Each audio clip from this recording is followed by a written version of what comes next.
Thank you all for coming. Welcome to the History Show. This is an interesting war. We have had opposition to American wars before. Obviously, the American Revolution, you had the Loyalists first, opposing the Patriots. In the War of 1812, the Federalists were pretty much opposed to the war. Here, it seems like there was a protest, and it came from a distinct minority, but they were very vocal in protesting the war. So, tell us about that. Tell us about some of the, first of all, not so much the war fever, but who protested the war? What was this, what were some of their complaints about this war? Well, there was actually a huge range of opinions over the war before it actually happened. For example, we had protesters like Henry David Thoreau, who he protested by not paying his state poll taxes, and he was actually arrested.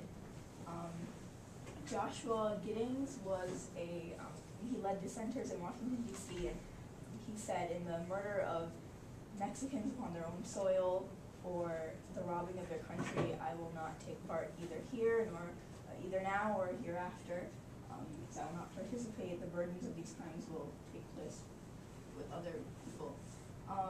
Abraham Lincoln, who was not, before he was such a revered figure in politics, he said that President Polk was making U.S. like the aggressors in the war. A lot of intellectuals criticized that it was just a greedy land grab, the entire effort to start a war with Mexicans. And William Lloyd Garrison, he empathized with Mexicans as just another fellow country that was trying to gain their independence. On the other side, Hang on, let's stop and let's talk about that, because there's actually a lot of truth in what those guys said, wasn't there? Because it turned into, it was a land grab, in fact, is what it was. We got a great big chunk of land. I think Lincoln was right, and because we talked about that with the last group, was American blood spilled on American soil? That was sort of debatable. It's impressive with Lincoln, because he was first-term congressman, and he kind of spoke out against the Whig Party. He thought it ruined his political career by doing that. And they kind of made fun of him. They said there's that fellow from Illinois who has spotted fever, who always wants to know the spot, because he introduced the spot resolution. And he knew that it was ruining his career, but he felt obligated to speak out. And of course, Henry David Thoreau, who he spent a night in jail, and then he was actually mad because one of his relatives negotiated release and paid his bail, didn't they? So after that, Henry David Thoreau, he wrote a pretty significant essay. It was pretty influential. What was that? the name of it was Civil disobedience. Yeah, and that's kind of going to be like. And that influenced Mahatma Gandhi and a lot of other people. Yes, very influential document. So coming from this very influential American. So in a lot of ways, and then there was that whole point about like this is a sister republic. Mexico had thrown off the tyranny of Spain in 1821 and become like really a democratic republic. And here we are, we're making war on a fellow republican form of government. That's something the United States shouldn't do. But we really wanted California, didn't we? Really, really, really. Okay? But a lot of people... Go ahead.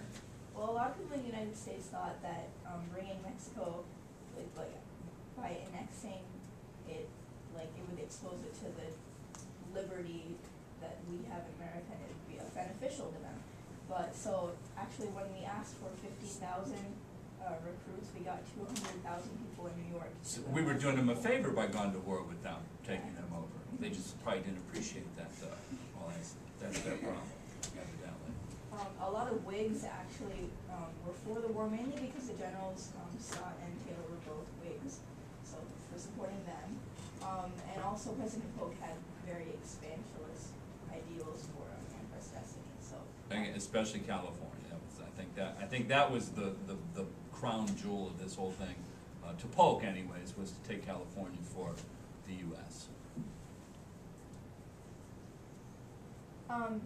There was also Irish immigrants who enlisted themselves in the war.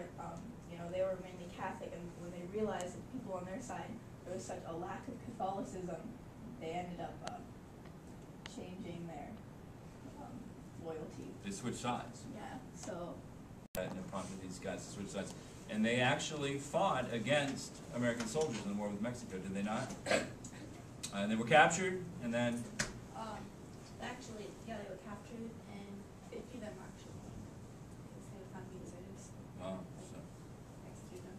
And then the rest, some of the other ones, they got like a D, right, on their cheek. deferred deserter. Pretty tough lesson. Pretty tough lesson.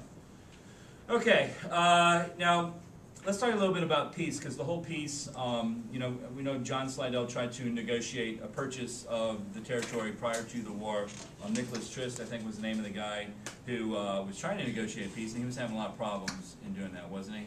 Nicholas Trist was trying to negotiate a peace treaty, but then Polk called him back 2 months earlier, but Trist decided to stay because he felt if he left, there would never be peace between Mexico and the U.S., and that was probably going to be true if he didn't actually end up making the Treaty of Guadalupe. But then after a little bit, he eventually made a treaty, and it actually benefited the Americans because it made the border at the Rio Grande, and it gave the Americans all the land they wanted to fight when they started the war anyways. But the Americans felt that, so they ended up paying the Mexicans for the land they got. They paid them $15 million, and plus they forgot the money that Mexican owed them from before the war. So maybe like guilt money or something. Yeah. But still, I think if we totaled everything up prior to the war, I think Slidell offered like $30 million for all that. So then we fought a war and ended up paying $15 million. You got this huge chunk of land. What was significant about this war? What importance will this war have in American history? Well, it was significant because we got all that territory, and it's like, I think we tripled our the mass of our country. And then it led to a huge question about like the territory in the West, would it be slavery or would it be free? And with like the section of groups, it kind of was like what led up to the Civil War. It really is. You know, when we say the American Revolution, we talked a little bit about the impact and the significance of the French and Indian War and about how that changed the circumstances that led to the American Revolution. Well, this is kind of like the French and Indian War to the Civil War, where, you know, I'll ask you guys, we'll be talking about this over the next couple of weeks. I'll be asking you what are some of the major events leading up to the American Civil War. Most of the conversations start with the Mexican War, and because this really brings that whole question of the expansion of slavery in the West, brings it into focus, and obviously leads to the Civil War. All right, well, thank you very much. You've been wonderful, wonderful guests today, very knowledgeable.